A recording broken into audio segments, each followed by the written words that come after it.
ఈ రోజున మన దహించగ్ని మినిస్ట్రీ ద్వారా సేవ అనేక రీతులుగా జరుగుతూ ఉంది.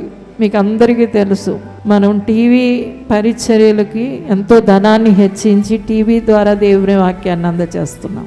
అంటే ఎవరైనా ఆ మాటలు తెలుసుకుని దేవుణ్ణి నమ్ముతారని. అలాగే 75,000 మందికి ఉచితంగా పత్రిక పంపించి సేవ చేస్తున్నాం.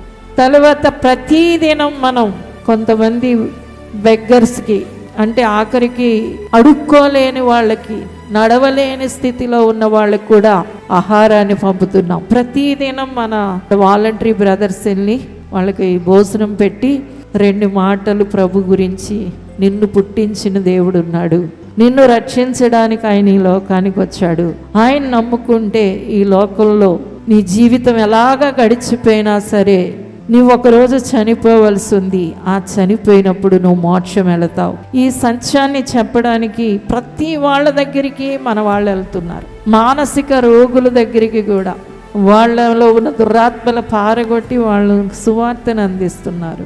అనేక రకాలుగా మనము దేవుని సేవలు చేయడానికి దేవుడే మనల్ని నడిపిస్తున్నాడు. దేవునికి స్తోత్రం. ఎందుకంటే యేసుక్రీస్తు ప్రభు అందరి దేవుడు. హల్లెలూయా. ఆయన అందరి ప్రభు, అందరికీ ఆయన ఉపకారి అయి ఉన్నాడు. అందరినీ ఆయన ప్రేమిస్తున్నాడు. అందరూ తన తెలుసుకోవాలని దేవుడు ఆయా రీతులుగా తన ప్రజల్ని దర్శిస్తూ ఉన్నాడు. దేవునికి స్తోత్రం.